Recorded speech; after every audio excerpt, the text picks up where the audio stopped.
वबरकातुहू। एक मरतबा फिर से मैं आप सभी का खैर मकदम करता हूँ।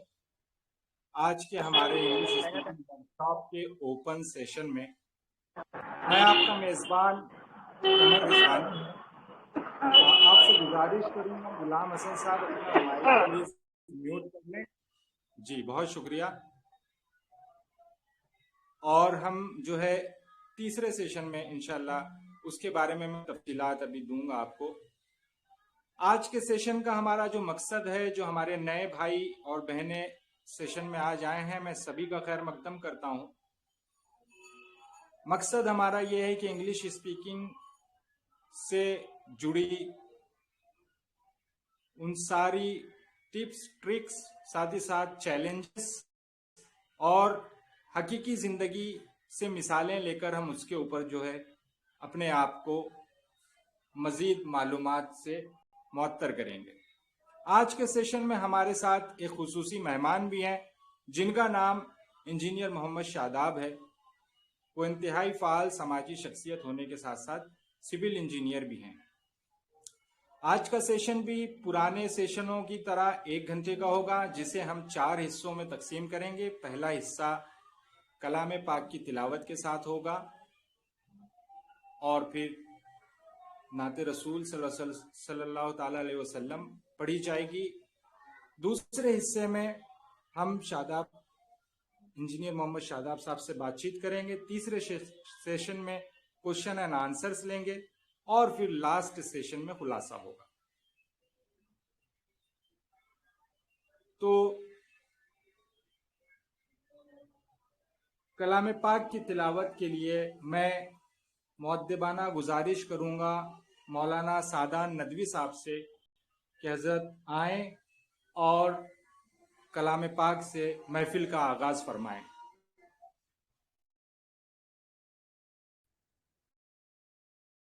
अस्सलामु अलैकुम वरहमतुल्लाहि वबरकातुहू। बहुत बहुत शुक्रिया कि इस नाचीज़ को कुरान पाक की तिलावत करने का मौका इनात फरमाया गया। कुरान पाक की तिलावत करने से एक बात अर्ज़ करूँगा कि सामिईन से कि वो बगौर समात फरमाएं कुरान शरीफ को, क्योंकि ये कलाम पाक है और इसका सुनना ज़रूरी है। क्या मैं एक बार सर आवाज़ सही आ रही है मेरी? जी माशाल्लाह। शुक्रिया बहुत बहुत।